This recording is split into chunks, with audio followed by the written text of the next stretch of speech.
I, on behalf of Naga Scholar Association, take this wonderful opportunity to welcome each and every one of you gathered here to a special talk on nature's age, history, ecology, and vision century.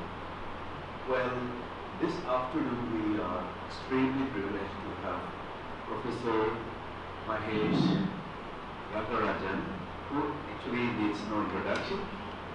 Yeah, thank you very much, sir, for accepting our invitation to come and deliver special talk on this very topic that I just mentioned. Well, a brief introduction about Professor Mahesh Rangarajan. Well, Professor Rangarajan is a well-recognized author, academician, historian, researcher who has a special interest in environmental history and colonial history of British and contemporary India. He was former director of the Nehru Memorial Museum and was a dean of academic affairs at Ashoka University. He appears frequently on several Indian television as a political analyst. He is also a columnist in many leading newspapers in India and across the world, especially on wildlife conservation, political and environmental issues. Professor Mahesh also taught at Cornell University, New York, and served as professor in Department of History, University of Delhi. He graduated from Hindu College, University of Delhi, and did his PhD from Oxford University, winner of several fellowships and awards, and of course author of many leading books. And he is a professor of environmental studies and history at Ashoka University. So, well, his most recent book is titled Nature and Nation. It was published in 2015, co-edited at Nature's Age, 2018. Yeah. Thank you once again, sir, for accepting our invitation to be a part of the NSA activities. Well, again, we are extremely privileged to have Professor Rajat Datta for chairing today's session. Well, Professor Rajat Datta is an eminent professor of history and is a well-known, across the globe. And Professor Datta is an alumni of St. Stephen College, JNU, and University of London. He is presently the chairperson at Center for Historical Studies, Jawaharlal Nehru University, who is having an experience of more than 30 years of teaching and research. Slightly more. Okay, years. About 40 would be okay. And he has received several fellowships and awards and has been a visiting professor in universities like Cambridge, University of Cambridge, Mason Day Sciences at Paris, and Commonwealth Scholars to the United Kingdom. His research interests are economic history of India, ecology, subsistence and crisis in early modern India, nature of globalization in the early modern world, with special reference to India in the world economy. So this is a brief introduction about our chairperson, Professor Rajat. Thank you very much, sir, for accepting our invitation to come and share today's session. I also would like to thank each and every one of you for coming and joining us in spite of the summer heat. Unfortunately, today the attendance is a little less because it's a vacation period and most of our members have gone home. And another reason is because of the heat. Well, anyway, today's discussion will be very well covered, and even for those people who could not join us, they will be able to, get the details of today's discussion. Well, as a token of our love and appreciation, we have a small gift to our two resource person. First of all, I would like to request our member, Miss Nancy, to kindly come forward and present a small gift to our speaker, Professor Mahesh Bhattarajan.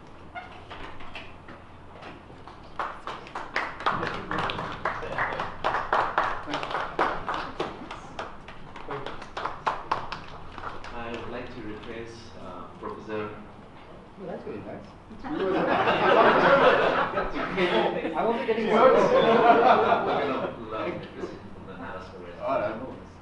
Thank you very much.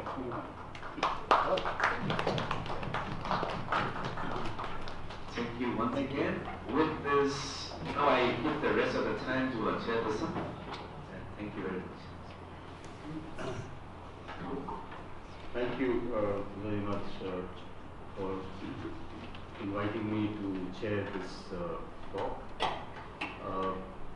I know Mahesh for many years, personally as well as academically.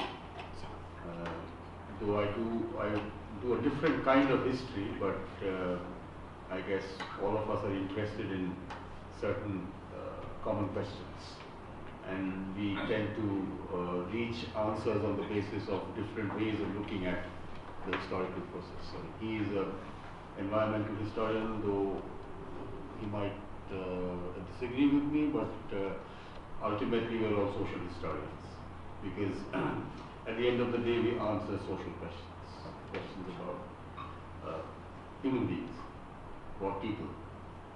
And historians are, of course, they seem to have a monopoly over time, because the discipline is chronologically oriented to that extent that a couple of centuries here and there really don't make a difference to us historians. And the further back you go, a couple of thousand years won't make a difference.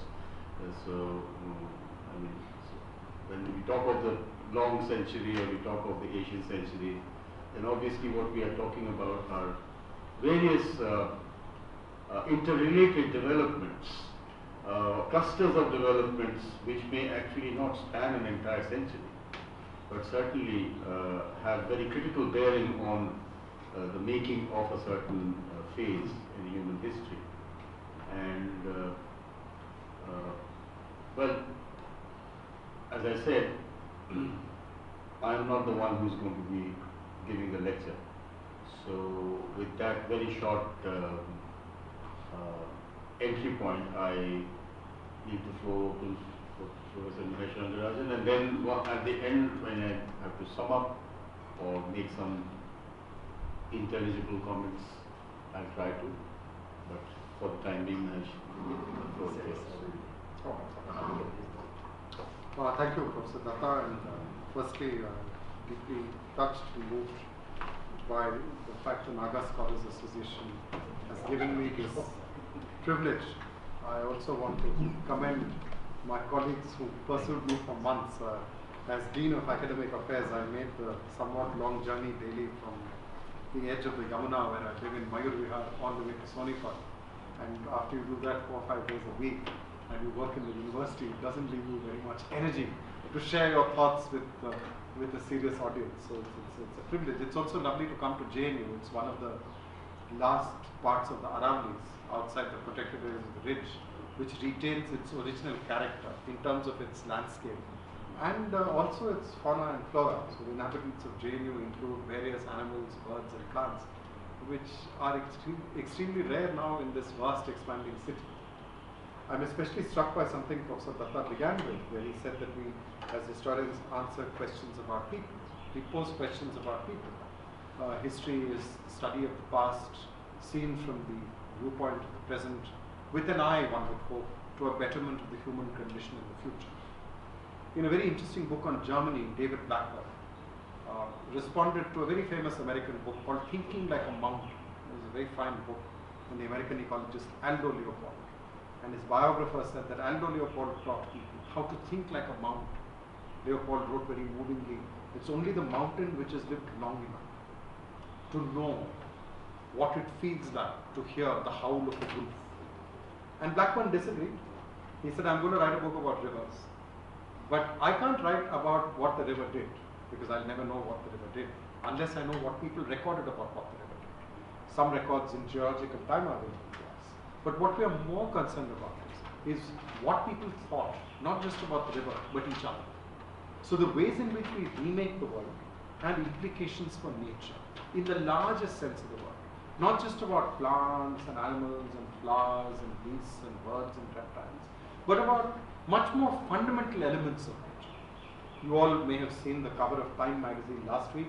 There's a young European schoolgirl who has led this very large set of protests happening across many of the developed countries, urging their elders to declare a planetary emergency on the climate. She's a young, extremely serious girl, and she has had the opportunity at the age of 14 to address the European Parliament. And she began by saying, "It's too late, it's too late."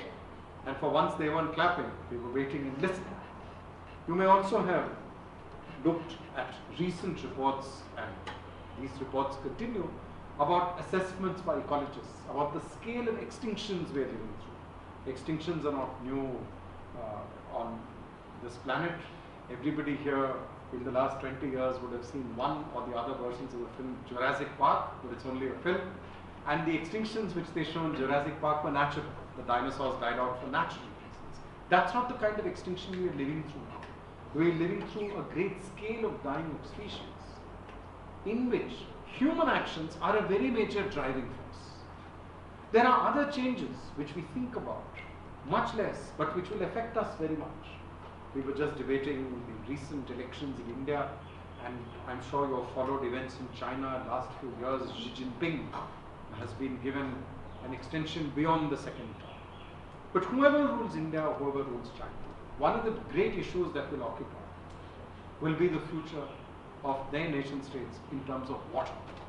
There's remarkable work on the glaciers of the Himalayas. There are some 10,000 glaciers in this great river, in this great mountain system. If you start with the Hindu Kush in the west and go all the way eastward to the edge of Southeast Asia, there are some 10,000 glaciers. And there are deep concerns about the retreat of glaciers, probably accelerated due to global warming. So what happens to Asia when the water towers of Asia melt so fast that there will, within the coming period, be a shortage of water, even in rivers which have been perennial and had water flowing through them throughout the year, ever since humans came to their banks. So we are living through very epochal changes. Of course, as a student of history, I am struck by something which my very distinguished colleague Rohan Athar, he has a very nice life. He does something which everyone here would love to do. He puts on all sorts of equipment and dives into the water and goes scuba diving when he wants to do studies. And for many years he studied coral reefs in Lakshadweep. And in recent years, the coral reefs, not just in Lakshadweep but across the world, have been dying. It takes centuries for a coral reef to get built up.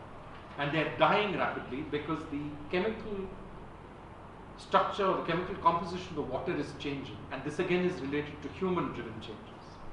And one of the points he makes in the paper which he did in our book, I'll just begin with that, is he argues that ecology, the study of the structure and function of nature, is remarkably like history.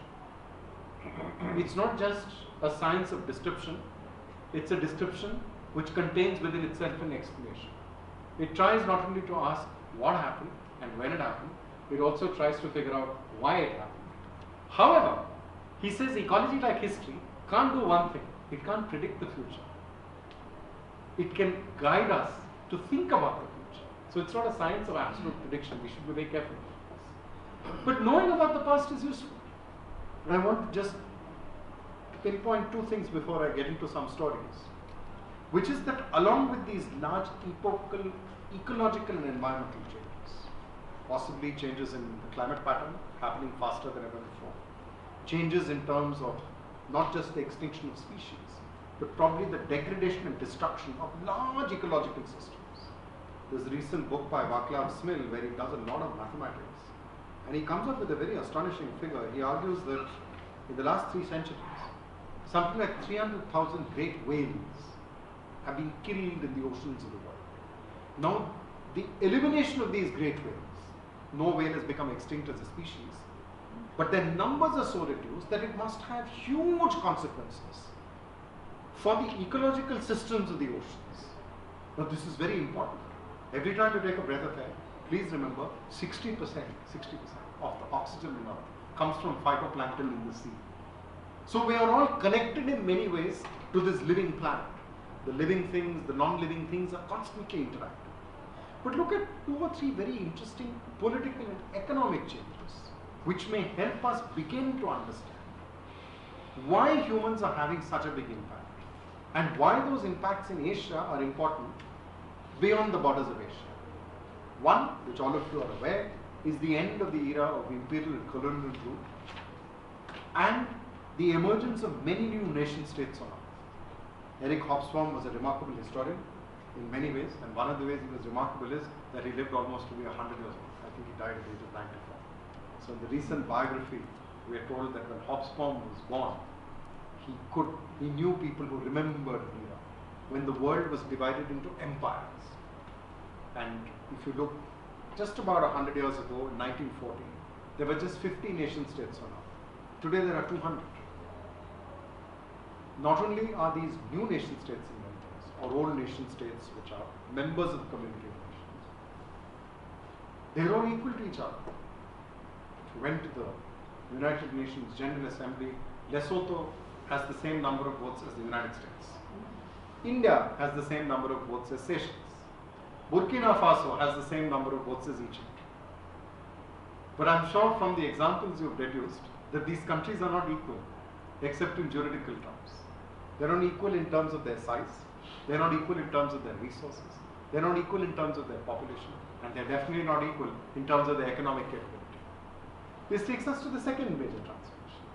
The 20th century was not just a century of wars between men and women, the First and the Second World War, the Cold War. These were 3 huge conflicts which reshaped the century.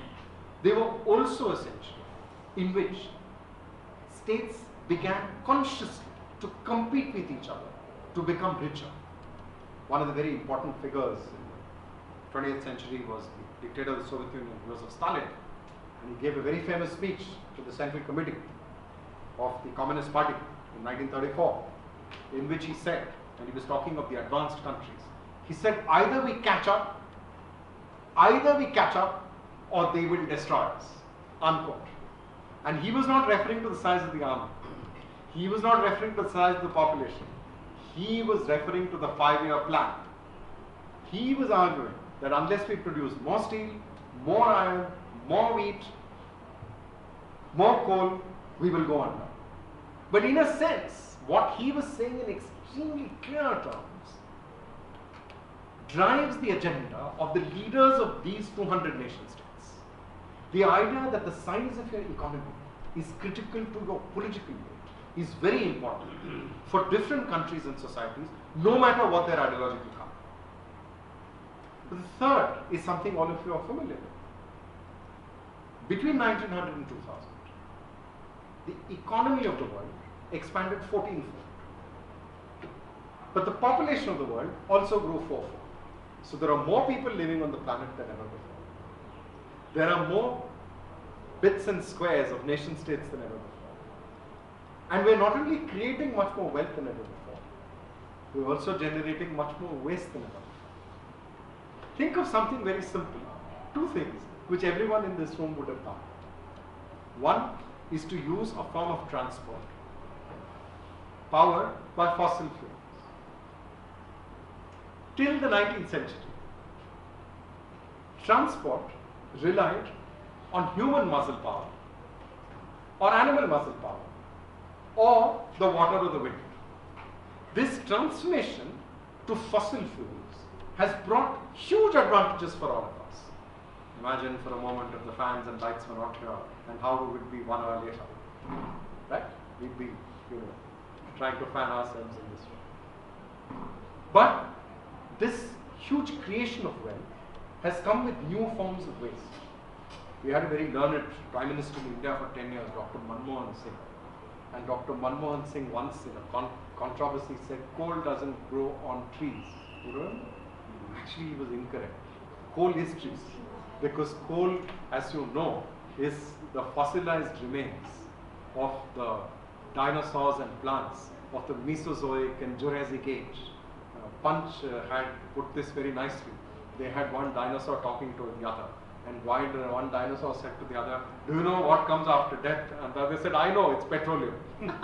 So you see, the coming of fossil fuels is just one instance of the enormity of this transformation.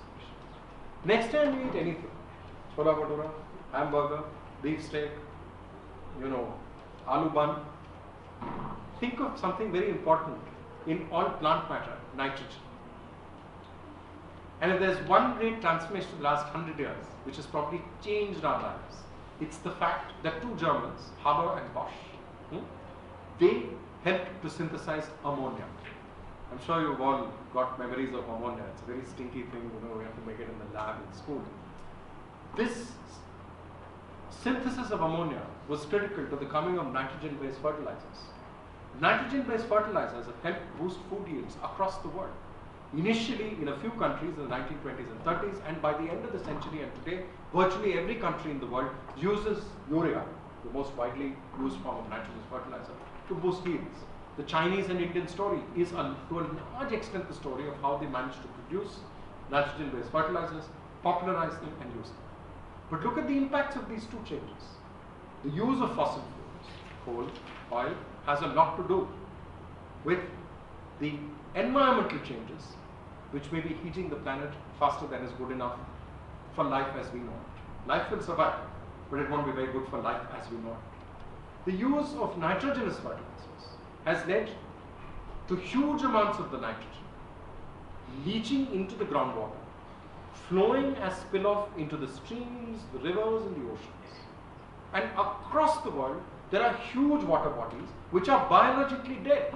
There's so much nitrogen that there are huge algal blooms. They soak up so much oxygen that there aren't very many fish left in those lakes. What do you then do as a historian with phenomena such as these?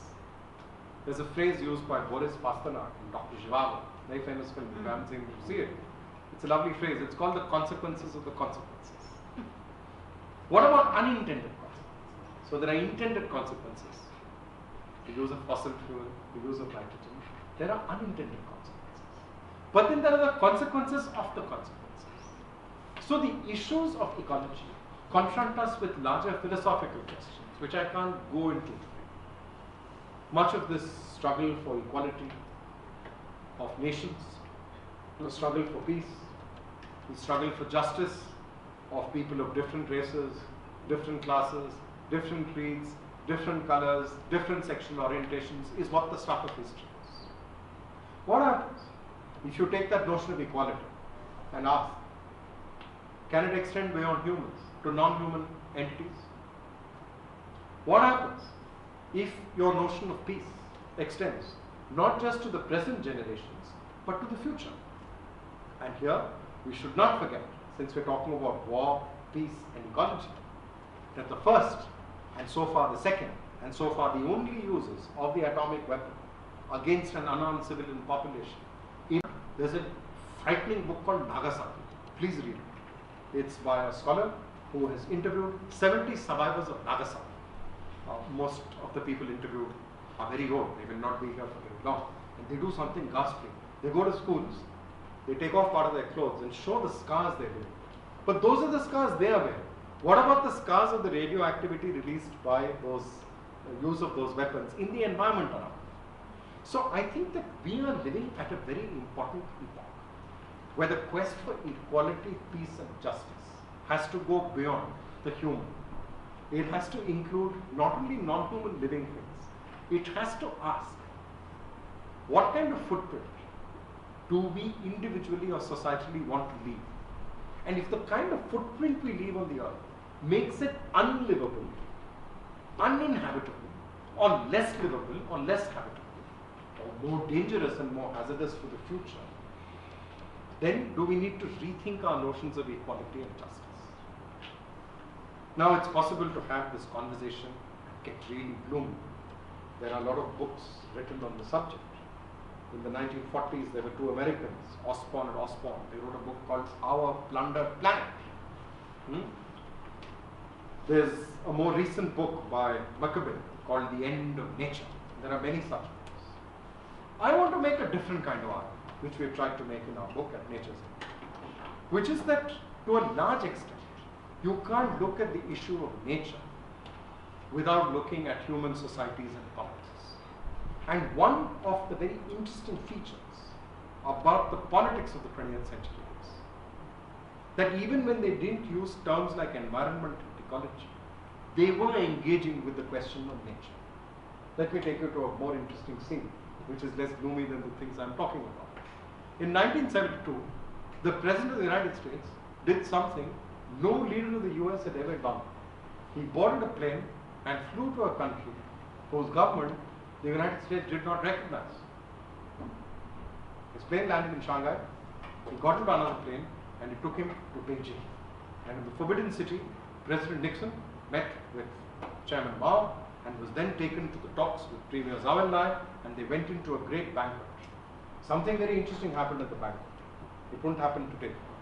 In 1972, a guest at a banquet could do something they can't today in an international banquet.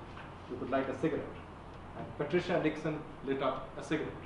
She was searching for a lighter, and before she found one, Premier Zhou Enlai, one of the great diplomatic geniuses of the 20th century, reached out and lit her a cigarette.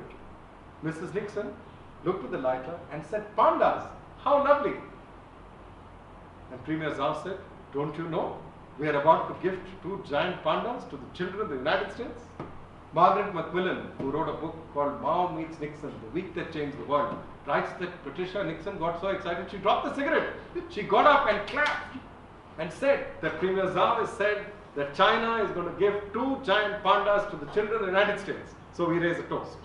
These 2 pandas were named Sing Sing and Ling Ling, which meant sweet boy and little girl. And when they landed in Washington, they were seen within 1 year by over 200,000 children and adults. They were exhibited as symbols of the friendship of the peoples of the United States and China. China was doing something very interesting. It was drawing on the panda's uniqueness. There are no giant pandas anywhere in the world except in China. But it was using their uniqueness to reach out beyond the political leadership or the corporate leadership of the United States to the larger community of the United States, particularly its younger people, those who are enthusiasts in nature, and portraying its image as a friendly nation. Please do not forget, just 2 decades before this, right up to 1953, Chinese and American troops were at war in Korea. So this is something very interesting we see, that nation states draw on nature for symbolic legitimacy. I'll give you a second instance. In November 1949, the Prime Minister of India, Jawaharlal Nehru, got a letter. This letter was written to him by school children from Japan. They explained that the 4 elephants in the zoo in Tokyo had been killed in the Allied bombing. There were no elephants in any of the 4 great islands of Japan. The children of Japan wished to see an elephant. So they requested the Prime Minister to send an elephant to the children of Japan. Now somebody must have helped them to write the letter, because they not only asked for a gift, they offered what is called an exchange gift. You know, when you go to a birthday party, you give a gift together. And they said that they would like to present the people of India 4 giant Japanese salamanders. Now interestingly, according to the selected works of Jawaharlal Nehru, nobody in the Prime Minister's office in South Block or the Prime Minister himself knew what a Japanese giant salamander was. It's a large amphibian which is extremely rare. But what they did do is that they packed off a female Asian elephant, predicted named Indu after his daughter, and it was sent to Japan. There's a remarkable book by Ian Miller, which tells us that when this elephant landed in Japan, forget about the zoo, there were children lining the streets all the way from the port right to the zoo. And when Shinzo Abe came to India in 2007, he spent 5 minutes when he addressed the Houses of Parliament saying that no one in Japan will ever forget this gesture. Because this gesture reminded us that in a war-ravaged island, where we had also been through the first bombings using atomic weapons, we had a friend in Asia, and we had ties of fraternity, of brotherhood and sisterhood, which would endure. So I want to emphasize that when we look at nations, the same nation state which mobilizes resources for transforming environments, sometimes for destroying environments, can also cherish certain dimensions or aspects of the empire. It's a very interesting point that both India and China would in the 1940s come into their own on the stage of history. In the Indian case, there was the coming of independence in 1947, the first general election of 1951-52. In the Chinese case, of course, it was the success of the communists against the nationalists and the taking of power in 1949. To give you a second very interesting instance. In the 1950s, both of these were countries which saw rapid economic growth as essential so that political independence would be complemented by economic independence. Without economic independence, you would not be in a position to protect your sovereignty in a world in which there were a few dominant powers. You are all aware right now of the trade wars between the US and China. We are living in a world where about 20% of world GDP is accounted for by the United States. In 1945, the United States accounted for 40 to 45% of the world GDP. It was the only large country in the world, other than India, other than some parts of India, which was not a major battleground of war. All the other major states which fought the war had been ravaged by war. So in the 1950s, it seemed only logical that countries that had emerged from the war or emerged from colonialism would give priority to that phrase Stalin used, catch up. And one of the things they did to catch up was to try and create the sinews of a modern industrial economy. It's a very interesting debate in India in the 1930s between some of the Gandhian economists and some of those who believed in modernization as the answer. Dr. Meghnad Saha, the great physicist, would be very important in India in the 50s. Argued you could not have a modern economy if you did not have steel, power, and interestingly, nitrogen-based fertilizers. In the 1950s, therefore, India and China embarked on projects of large-scale dam building. They are not large in terms of today's terms. Remember, these were both countries where capital was scarce. And I'm sure you are all aware of the very important speech made by Jawaharlal Nehru at Bhakra and Nangal. These are two dams which are built not far from Delhi in the Punjab. And speaking in Bhakra, he argued that this would be a temple of modern India. It would be bigger than the greatest temple, the greatest mosque, the greatest Gurudwara, the greatest church. One way to see this, of course, is that he was not arguing in terms of big is beautiful versus small is beautiful. That would be anachronistic. He was probably also arguing that here was an independent country, a newly independent country, which was not seen as capable of technological progress. If I were to ask you who built this project, you would all be very surprised. It was the State Electricity Board. So, this civilian project, which would generate power, which would open up larger areas for cultivation with irrigation, was more than just a time. It was a symbol of progress. By harnessing the waters of the river, the nation would demonstrate that it could master nature, conquer nature, and emerge as a player on the world stage. Much more than Jawaharlal Nehru, who at least in some of his writings in the late 1950s, extraordinary letter written in 1957, talks about the significance of flora and fauna, of making ecological assessments before these projects are taken up. So nothing much happens, but he's aware of this. Much more than this, in the Chinese case, partly because it was a one-party state, it had a history of a 20-year civil war against the nationalists. The view of the conquest of nature was much sharper and clearer. A few years after this Bhakra-Nangal speech, Chairman Mao launched a very major initiative, the Great Leap Forward. China, it was said, within 5 years, would catch up with and overtake England. And one of the great slogans of the Great Leap Forward was to have disastrous ecological consequences. The slogan was, grow grain on the tops of mountains and the bottoms of lakes. So there was this attempt to vastly expand production by clearing all these areas and planting grain. And along with them, Mao went one step further. He declared war on a very important bird. Incidentally, it's a state bird of Delhi, sparrow. So across China, sparrows were killed in large numbers because they were seen as birds which ate up the grain. Within 2 years, disaster struck. China was to go through one of the worst human-made famines in history. There's a remarkable Chinese book called Tombstone, which was initially published illegally in Hong Kong, in later in mainland China, which details the extent of starvation and death because the grain, the little grain that was produced was commanded, the surplus was taken away by the state. But equally important was the ecological impact. By 1960-61, there were hardly any sparrows in the Chinese countryside. You know, one of the people we see a lot of photographs of is the present ruler of Korea. His grandfather, Kim Il-sung, was the ruler of North Korea. He had very good relations with the Chinese because they bailed him out in the Korean War.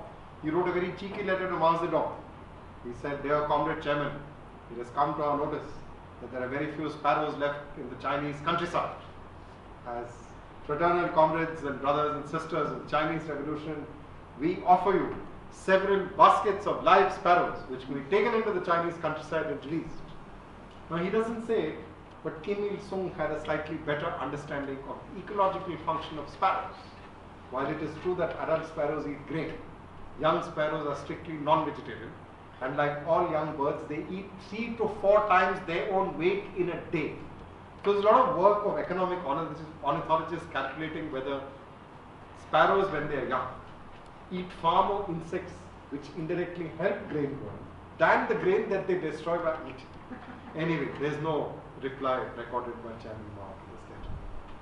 The other transformation in China, which has been written about by anthropologists, is that part of this drive to expand production also involved a war against large animals that were seen as a barrier to progress. China had 2 of the so-called subspecies of the tiger. There's a debate whether there are different subspecies. But in southern China, the so-called China tiger was killed in very large numbers. South China, it's known as the China tiger, the tiger, Panthera tigers. Chris Coggins has some fascinating material where these Mao brigades went out into the forest and shot tigers, and they posed, and their photographs were published in the local party organ. And the tiger was described, and I quote, as a striped Kuomintang bandit who was an enemy of the people. So this attempt at power over society, in this case, extended to power over nature. So you would have a countryside without sparrows, and you would have a forest without tigers, because nature had to conform to this particular notion of social reunion. As I said in the Indian case, I was struck, one of your very distinguished former speakers, it was my senior colleague at one time, Professor Meera Chandok, spoke about civil society. And I think we should keep in mind that in countries such as India, or for that matter Sri Lanka, because of the existence of a free press, judiciary, independent sciences, it was possible to engage in a debate on a lot of these issues. Now we must be open enough to recall that in the 40s, 50s and 60s,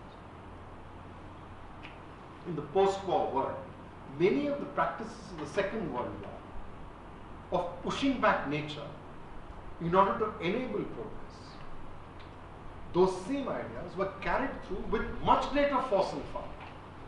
Older people in this room will recall a very interesting time when many Asian countries were dependent on imports of grain. Now in the Second World War, there was a campaign called Grow More Food. It's a very fascinating campaign. Many of the colonial rulers, the British, the French, the Dutch, did the opposite of what they'd been doing earlier. They had disarmed the rural populations in order to be able to control them. But in the Second World War, in many places they gave out crop protection guns without licenses so that the cultivators could shoot the wild boars and deer and antelope which would come and eat up the crop. This was part of the war effort. And once independence came, it became part of the Grow More Food campaign. So earlier you grew more food in order to assist the war effort, and now you would grow more food to feed the hungry nation. In the 1940s, something very significant was going to happen. A German scientist in the 30s had synthesized a very important chemical, DDT, dichloro-diphenyl trichloroethane. You don't have to remember the formula or the name.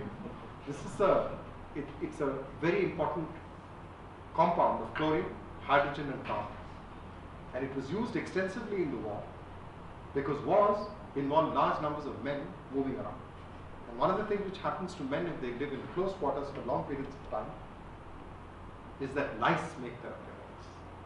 And the way to combat lice in the Second World War was to have powdered DDT. And DDT in powder form is not absorbed through the skin. It didn't require a stroke of genius to take the DDT, the powder, soak it in oil, and have a spray which you could then use to kill bugs. The first aerial spraying in the world of DDT was done in Delhi, in an area then known as Kingsway, now called Rajpath. There were tents of soldiers up and down, and my distinguished colleague Srinath Raghavan in India's War, it's a very interesting book, but very few people note this fact in it. They had planes flying up and down, spraying DDT, they were experimenting. But DDT, malathion, parathion became available in India in the 50s. And along the belt of the Himalayas, in three very important Asian countries, India, Nepal and Bhutan. The belt along the edge of the Himalaya in the plains is known as the Tarai. In the 19th century, these were some of the finest tiger hunting grounds on earth. The large marshes and elephant grass, which until the 1870s had huge animals, the wild buffalo, the rhinoceros, the tiger, the swamp hare. In the 1940s and 50s, the coming of DDT helped to control malaria. The coming of tractors, fossil fuel, remember, helped to clear with bulldozers the area of natural vegetation. And the refugees from partition helped to clear these areas of vegetation. So very major ecological shift happens in a very short span of time, and the Tarai today survives in small pockets. It still has tigers. Most of the other big fauna, the wild buffalo, the rhino, are gone. They're there in some parts of eastern India, some pockets of Nepal. So this period of the 50s and 60s was a time when progress was often equated with the conquest and control of nature. You see this in a much more crass and frightening form in the war in a former French colony, Vietnam. Vietnam emerges from the war, partitioned into two, the north and the south, roughly following the advance of the French forces in the south and the Vietnamese nationalists backed by the Chinese and the Soviets in the north. In 1965, to shore up the regime in the south, the United States embarked on a vast land war in Asia. Until the Afghan war, this was the longest ever war the United States fought. There were American troops there from 1965 to 1975. I want to draw attention of this very august gathering not to the war in terms of tonnage of bombs. Incidentally, twice the tonnage of all the bombs used in the Second World War were used in Vietnam by the United States. I want to draw your attention to something else. It's a very famous word, an infamous word, Agent Orange.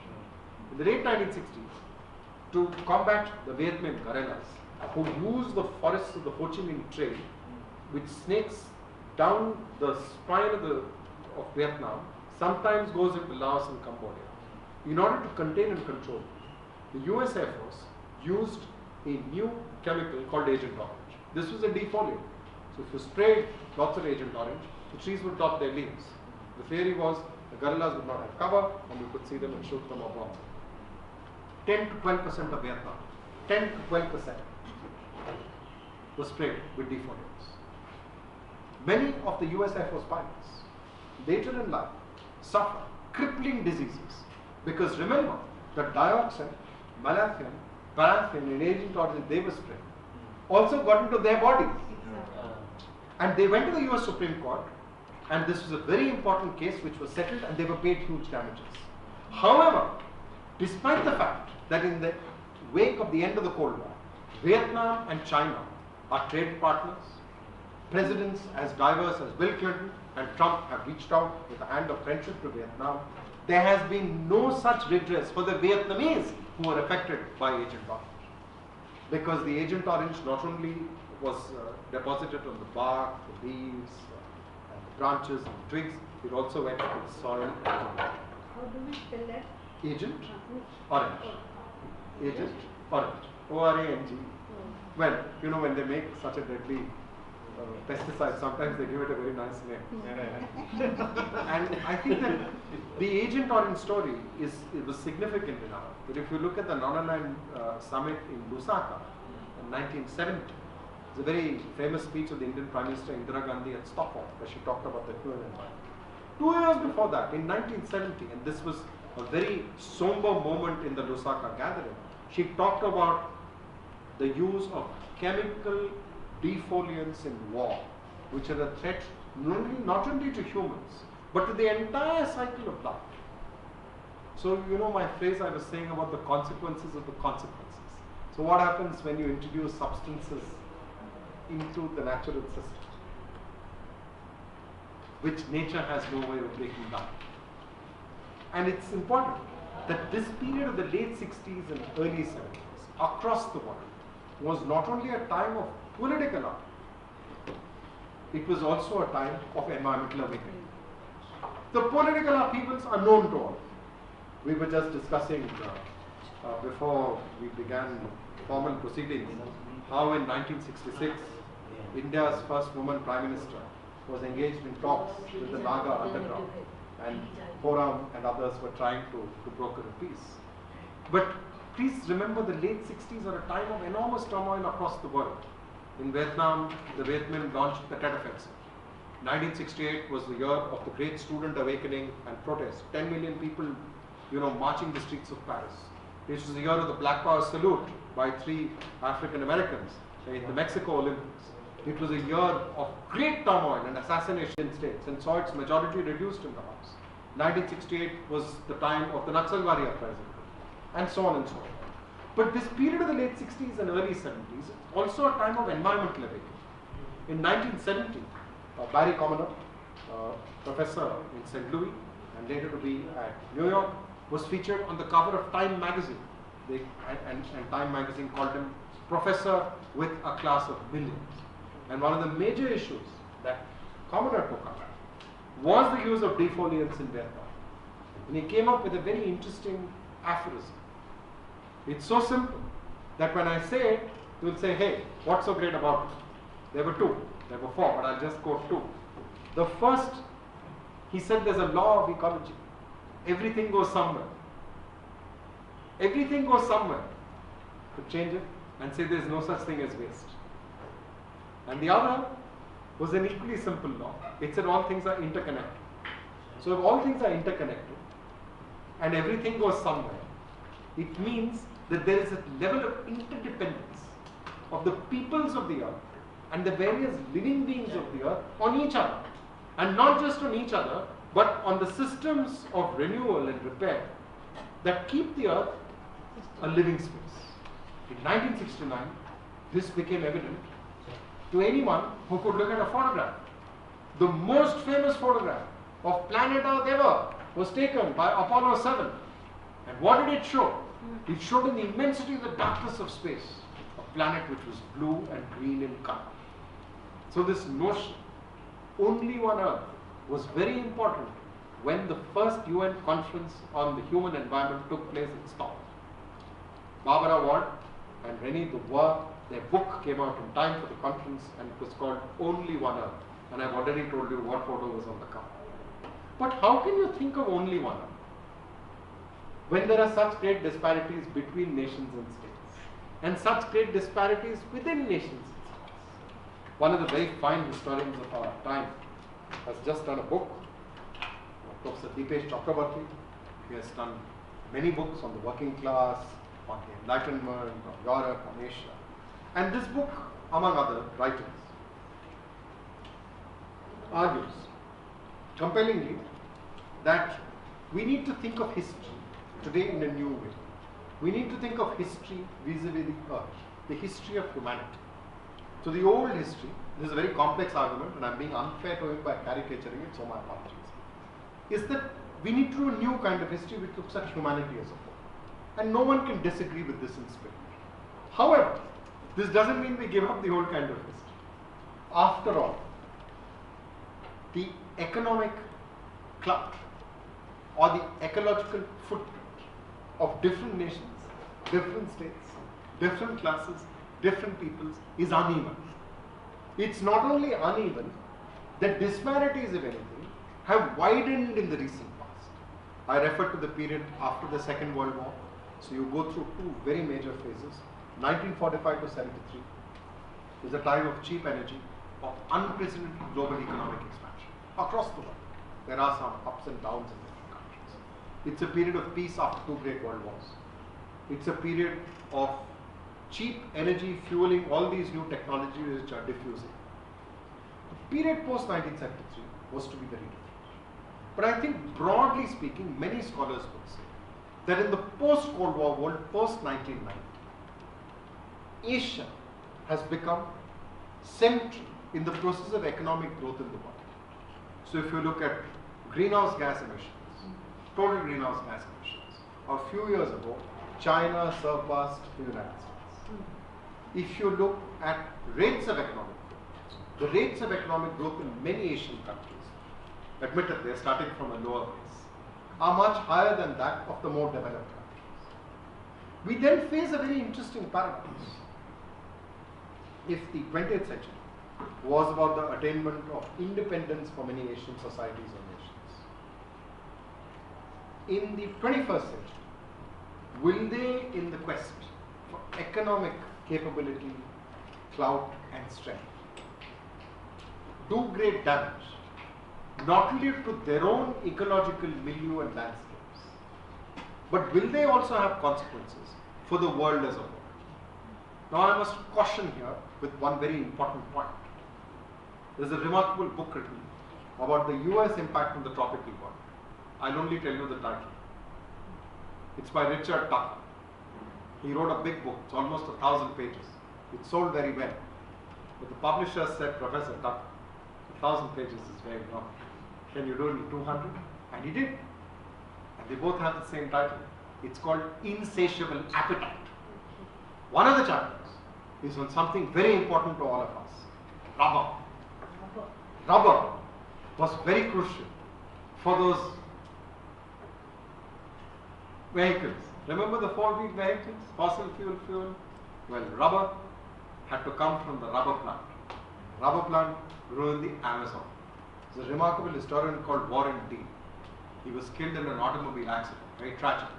He wrote only 2 books. One of them is called Brazil and the Struggle for Rubber. It beats any thriller novel you've read. You see, the British wanted to get hold of rubber plants. So they infiltrated some agents into the Amazon. And they took rubber plants from the Amazon.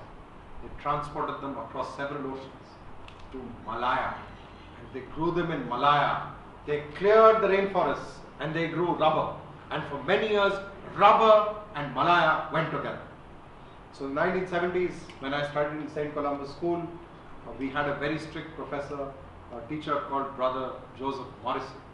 Brother Joseph Morrissey not only taught geography, he wrote a lot of textbooks. And one of the textbooks was called Man and His Wonderful World. Look at the title, very interesting, Man and His Wonderful World. And when you read chapters, West Africa was about cocoa, Ghana, drinking chocolate, we could relate to that. We could also relate to chocolate anyway. And the Malaya chapter was about rubber. So this insatiable appetite of the United States transforms the ecology of these countries. So there are very large transformations, and this of course is about economic power. Malaya also incidentally had tin. So there's tin and rubber in Malaya, and you can look at the country and the different products. Rice if it was Thailand, etc. etc. Now in the 21st century, there are 2 reasons why one ought to put the ecological question at the center of Asia's dialogues. One, and I referred to it at the beginning, was water. These water towers of Asia, the glaciers of the great mountain chain, if they melt at the rate they are, there's a big debate about how fast they melt. It will have untold consequences. But we don't even have to go that far. Across Asia, from Turkey in the west, where they built the Ataturk Dam, to Pakistan, where they built the Mangala Dam, to India, where we built Bhakranangal and several dams, to the great dams which are now being planned on the Mekong, because the whole of Southeast Asia is at peace, There's American and French capital coming in. Laos has already built huge dams. The others want to build bigger dams. China has executed and completed the Three Gorges project, which displaced 2 million people. These huge transformations of these rivers will have long-term consequences. In his recent book, Unruly Waters, largely about India, but also about China, Sunil Amrit, very young, very brilliant professor at Harvard, points out that it's remarkable that countries with such different political systems are coming down to the same time when they look at how you manage or how you relate to rivers. So what is a river? Is it only a source of energy? Is it also a living system? And here there's a very dubious distinction. Now the closest, some of our closest relatives are various species of dolphins and whales. Remarkable work done by behaviorists over the last 25 years leads us to know that in terms of consciousness, emotional intelligence, even long distance communication, we have a lot to learn from dolphins and whales. Well, I have some news for you. It's not very good news. The first extinction of a freshwater dolphin has taken place in China. There's an animal called the Yangtze dolphin. There are many dolphins which millennia ago colonized the freshwater systems. The Indus has its own dolphin. There is a dolphin in the Ganga called the Gangetic dolphin. It's India's national aquatic animal. There's the Mekong dolphins and there's the Yangtze dolphin. There's also the Irrawaddy dolphin. Now these are remarkable dolphins. They can live in freshwater. Some of them can't see very well, but they use echolocation to hunt the fish that are there. Some years ago, the Chinese government decided that the Beiju or the Yangtze dolphin is as precious to them as the panda. They organized huge expeditions searching for the Beiju. They came up with their own version of Beiju calls, which are sounds traveling through water. They searched and searched and searched, but there's no dolphins left in the Yangtze. The Yangtze has been transformed into a river which is not a suitable habitat for dolphins. And as if that was not enough, many dolphins were also killed. Will the same fate follow for the Gangetic dolphin? Because the rate at which barrages and dams are being planned, there will not be much of a river left. Fresh water, which is flowing. Second one was about water and the implications in terms of the changes of water. The second is equally important, which is that many parts of Asia, even when they have not been at war, have seen huge amounts of violence, which has implications for its non-human interference. One of the fascinating things I find when I look at Northeast India and Southeast Asia is that in the search for peace, there's been so much emphasis given to how humans relate to nature. In the Vietnamese case, there's been enormous effort at protecting the cranes of Vietnam, the very rare primates of Vietnam, at restoring the mangroves, because the mangroves are critical not only for the breeding of fish, but also to stabilize the coastline against the sea. Naga case, the very fascinating work by the Naga Mothers Association, arguing that the use of guns for hunting and hunting through the young will not only exterminate birds and animals, but will wipe out certain creatures which have been part of culture and society for centuries. Look at two instances. The work with the Amur falcon. It's a remarkable bird. The Amur falcon flies all the way from Amur Darya, Nagaland, and then goes to South Africa and then makes the round trip. Even saying that makes me exhausted. And those guys fly all the way. And I think efforts to mobilize people, to be aware that we shouldn't kill the Amur falcon, have worked because they've gone beyond the sort of diktat of the state. It's not someone coming and telling you can't do this. It's people beginning to feel custodianship over the Amur falcon. Similarly, the case of the pheasants of Horma, where they are protected by the village council. I'm giving just two instances, the Vietnamese and these particular cases of the falcon and the pheasant. There could be many others. So can we begin to treat nature as simply more than a bunch of commodities? Can we look at nature in terms of a living landscape? Are we not apart from nature, but part of this tapestry of a living landscape? And in this living landscape, to ensure that it lives, how can we moderate our own impact on each other and the earth? And here I do think that if in the 20th century, much of statesmanship or stateswomanship was about an end to war, in the 21st century, the notion of a just peace has to include a peace with nature. How will we define nature? How will we define peace? How will we define justice? What do we mean by equality? Whenever I say these things, somebody gets up and says, should it include equality for the Anopheles mosquito? Probably not. Should it include equality for the smallpox virus, which humans did exterminate, 1970s? Probably not. But surely those are very extreme cases. So this notion of us catching up with them, us getting ahead of them, the notion that on a finite planet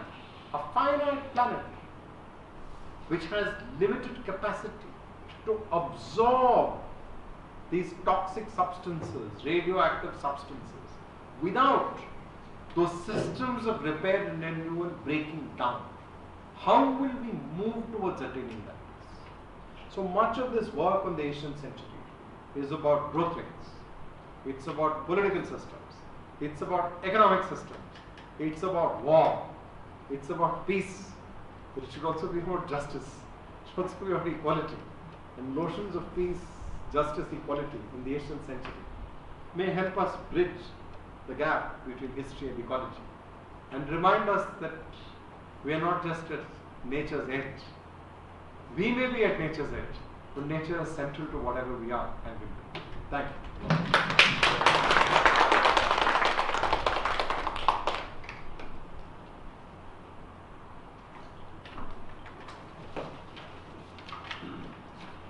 Thank you, Mr. Rangarajan, for this very connected account, I should say, between history of people and the history of the world, and interconnectedness between nature, civilization, and the possibilities of preserving both are not questions which are 21st century questions. These are questions which are almost eternal, and these are questions which are immanent in the very existence of our lives. How do we interact? How do we interact with our surroundings, which are, which allow us to live, breathe, drink potable water, and also to create waste. And therefore, environmental history is a history of everyday life. Everyday life as it interacts with its natural surroundings and shapes, reshapes, and also destroys much of that natural surrounding in order to give primacy to human agency. So in a sense, what you gave us today was a tapestry of contemporary history in its very, very, very broad and a very enabling sense of trying to locate the rhythms of social, political, economic life, unfolding of that, with what is remarkably a deleterious effect on the environment. So our progress in a sense has been at the cost of the very planet that we live in, and we are actually paying a very heavy price. Every moment of the day we are paying a very heavy price for having given primacy to human agency at the expense of the natural world. But that, I guess, when I said that as historians we deal with human history or people, history of people, I guess that also sums up the dilemma of the human-environment interaction, because in a sense your entire structure is geared to preserve the human way of life and at a terrible cost to everything else around, to the flora, to the fauna, to the aquatic life, everything at a tremendous cost. I mean, for instance, this little story about sparrows in China is parallel with the disappearance of sparrows in Delhi. In India. In India. I mean, you get to see a few sparrows in the shopping center in Purvanchal, and JNU had umpteen such sparrows have disappeared from JNU itself. I mean, I've been in JNU for a very long time, and they were everywhere. Now they are nowhere, except in few pockets. You get to see them very rarely. If you go to Purvanchal, I've seen them occasionally. The vulture has disappeared. Yeah. The vulture has disappeared from the Yamuna beds. I mean, again, this is all a related issue of pesticides, and even the dead animals that they eat are so full of pesticides that they die and they disappear. And this entire the deadly cycle that it unleashes. So you privilege, of course, your economic prosperity, and I guess that's also very important. The other issue is about inequalities. How the human environment interface not only promotes conditions for natural problems, but also tremendous human inequality. The world is becoming more and more of an unequal place, the more and more that we triumph over the environment. And I mean, inequality is an endemic human condition, I guess, it's a social condition.